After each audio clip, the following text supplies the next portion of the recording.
Hi everyone. This past September, AnnMarie and I went on an amazing trip to Ireland, and we're excited to share our journey with you. This was particularly special because it was my wife AnnMarie's first time to the Emerald Isle. Thanks to my dad's urging and support, he convinced AnnMarie that I would not get her lost. With the help of my cousins, I was able to take Anne to where my mom and dad grew up.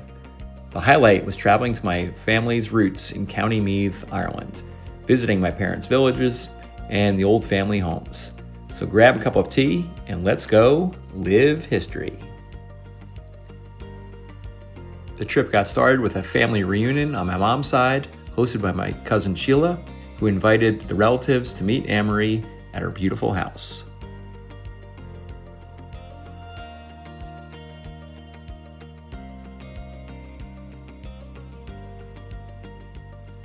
After a good night's sleep, cousin Siobhan took us to the Church of St. Kieran in Carnaross, where my mom was baptized. The church was built in 1825. It stands on the site of an ancient abbey founded by St. Kieran himself back in the 6th century.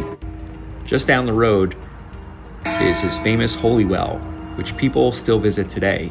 It's home to the stone chair, where local legend says it can cure a sore back. We are grateful to see where my mom attended church and gained her abundant faith, especially in the power of the holy water. Across the street from the church is the Catholic school where my mom attended elementary school back in the 1940s. The school has remarkably deep history in the village. Records from 1840s show that a stone building was already established on the chapel grounds as far back as 1825. The next stop was to my mom's house that was lovingly restored by my cousin Hugh Muldoon and his wife Siobhan. The 30s and 40s, then an advance to a little cooker. What's that? A cook, what you cooked in. Oh. Prior to that, it was just a bar that came out here and a big open chimney. You could look up the whole way up the top of it. Wow. And then they'd have closed it down and got a little cooker, as they call it. Okay. In the next move. Okay. You know, there was a little place called a granary out there. It was only a little shed for making butter or washing clothes. Oh, okay. But it was essential at the edge of it. This Yeah. was the parlour, Okay. the sitting room. They wouldn't call Okay. it a sitting room, it was the parlour. Okay. I said to myself, no fireplace. I'm going to give you a good price for the fireplace. No, I said, bring the fireplace, get it clean, and bring it back. You said that. Yeah, and it was him that was able to tell me, it's stone, you see. It's not timber, it's not marble, it's just stone. Wow. And that had been a big expense back in the 1800s to Yeah. put in a good fireplace. At least 18, 20 or 30, Wow. right? Yeah. So you put it in new, it's going to fall apart. Yeah. Not that. Yeah. Yeah. Cut out stone. Yes. Do you know? Yeah. Do you know? Wow. So even the window size, we changed nothing. That was your window size, that was it wasn't 1800 and it's still the same. Okay. No, they were very clever because they built the houses facing the sun. Yeah. Now they build the house to face the road for everyone to look at. So, yes. But it's unbelievable how structurally how big they are and how small they're inside because that's all built by stones. Yeah. They picked up the stones off the fields to build them houses. And that's why you're within walls that width. Yeah. Oh. Was there. But there's a great story behind that. There's a great story behind that wall. And the grandfather's bedroom. Okay, it's big. Yeah, big, yes. And we dry lined it so you're after taking 6 inches off the room all round. Okay. No, I'm sure that's just a tile. So this was but that wasn't, there was no tiles to you. You had the potty inside. But you had to come out your door here, to come out your landing, to go on downstairs. Oh my gosh. But this is where there was 3 and And 3. three. Now, it was the same if it was 6 and 6. There. I remember your man doing it all, it was daft. And this was broke. Okay. Amazing. We'll take it out the whole way down. No, I say you wouldn't. No. No, that'll stay. Huh? Yeah. The age of it. It's nice. It's good. hundreds- It's got character. It's got story. It's hundreds of years. Yeah. Hundreds. So we did. So obviously when the couple bring the road to the party, they brought it up to the loft. Yeah. Do you know? I make stuff in here at the minute. I know, giving it a shot.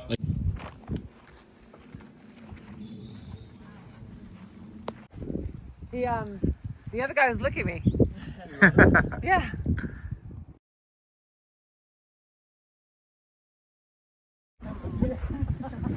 You built it?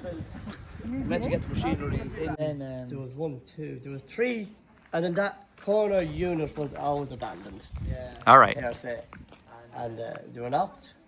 More space. They were, I tell you, they were fit to fall.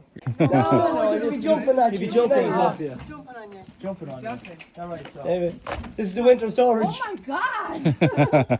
What? All my sticks and stones. So what do you Holy use? moly! Gas or Plant up. Oh, there you go. You ever seen something like that? No. Yes, they did it. I mean, growing back again. I know the leaves are dying, but Still some life in it. This is the exact same well where nearly 70 years ago, my dad first kissed my mom after a dance in town, and the rest was history. Thank you to my cousin Hugh, Siobhan, and family for preserving the Muldoon history and sharing it with us. After paying our respects to our grandparents, Matthew and Kate Muldoon, it was time to go on to Loughcrew and see some really ancient history. Walking up the lush green fields of Loughcrew, we were walking among ancient monuments that are over 5,000 years old, older than the pyramids of Egypt. These are Neolithic passage tombs. Twice a year, on the spring and autumn equinoxes, the sun shines all the way down the passage to light up these amazing carved stones.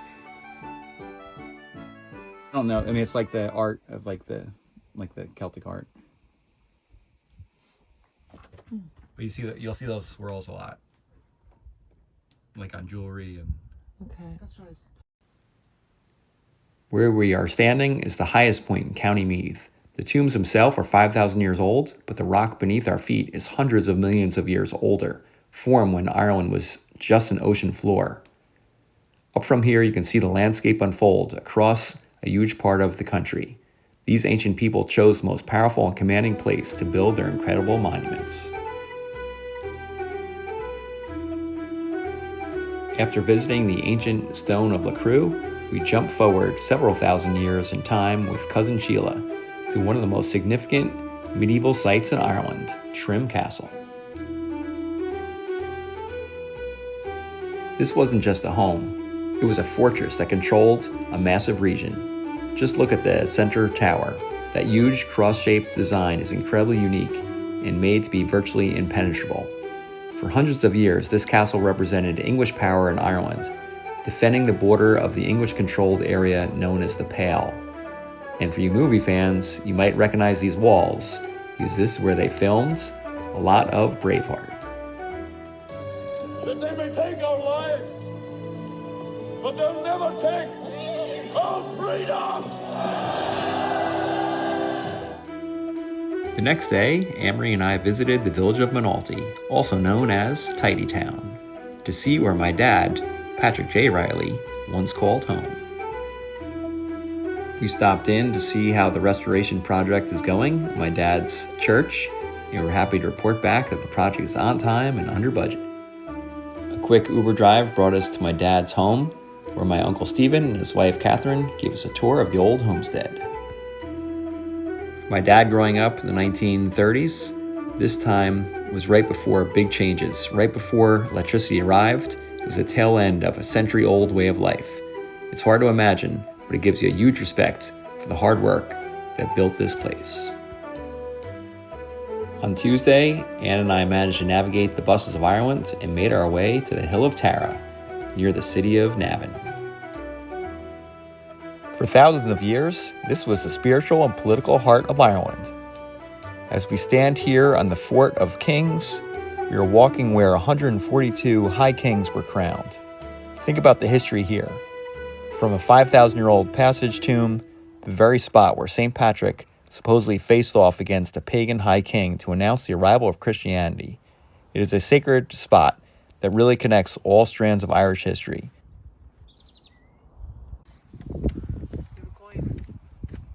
Should. Coming out then. One.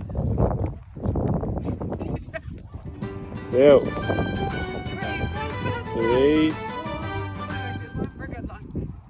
I did it. Got wishes. As the sun set on a beautiful Irish autumn evening, we were able to make it back to Kells and finish off the night with a pint at my cousin Fergus Muldoon's pub in downtown Kells.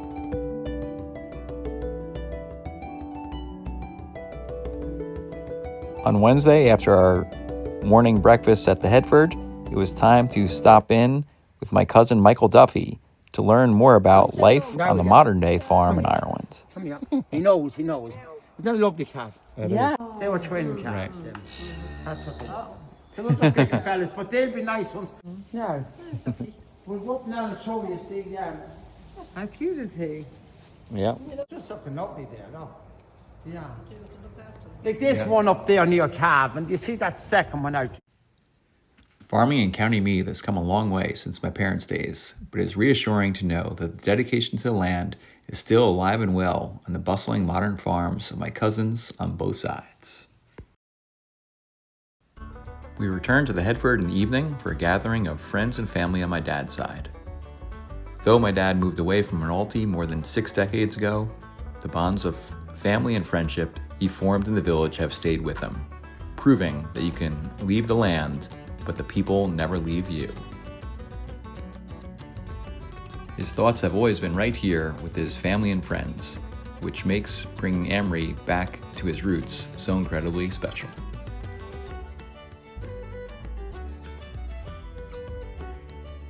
I'm sure, Patrick, I'm just the belle of the ball. Everybody is jealous of this magnificent hat here tonight in the Headford Arms. I absolutely love it, and thank you from the bottom of my heart. A special shout out to the Headford Arms for providing wonderful accommodations and that famous Irish hospitality right in the heart of town. Yamo sent me on a mission to find the Red Chapel. It appears to be located within the old convent building next to where my mom attended high school. Construction proved to make it nearly impossible to directly access. All right, Mom, so I think it's this building here. And then, so it'll be clear right behind the school. All right, so the walking up, Headford is on the right, and then across the street, before your school, right there is the Little Red Chapel. All right, I hope that helps your mom. You'll have to come for yourself and visit for yourself. We wrapped up our trip in the city of Dublin, taking in the iconic sights and enjoying one last taste of Irish culture before our flight back. With our short time to get a better sense of how the city began, we took the famous Viking tour that brought Dublin's medieval history to life in a really fun and engaging way.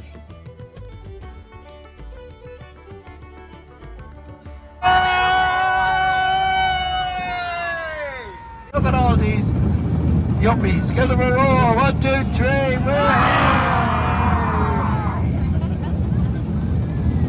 You're a dandy. Hey, ho, me Joe, Captain, oh, you love your brandy. Hey, ho. As we said our goodbyes to the lively streets of Dublin and began our journey home, we left with full hearts and so many new memories from AnnMarie's very first trip to Ireland. Thank you so much for watching and joining us on this special journey back to my family's roots. But don't take my word for it. Let's hear from AnnMarie herself. I want to thank Grandpa Riley for being the best father-in-law ever, for sending us on this trip. It was the most amazing trip ever. It was my first time in Ireland, and I didn't know what to expect, and Keith planned out everything from his trip the prior year, so it was a perfect trip. The people there were amazing, so warm, welcoming, like we were best friends forever, which was so, so nice. I got firsthand witness the farms and how they worked the land and had tea every day, met so many amazing people. Grandpa, you were a true celebrity there. That was amazing to see. Everyone knew you. It was great. Thank you so much.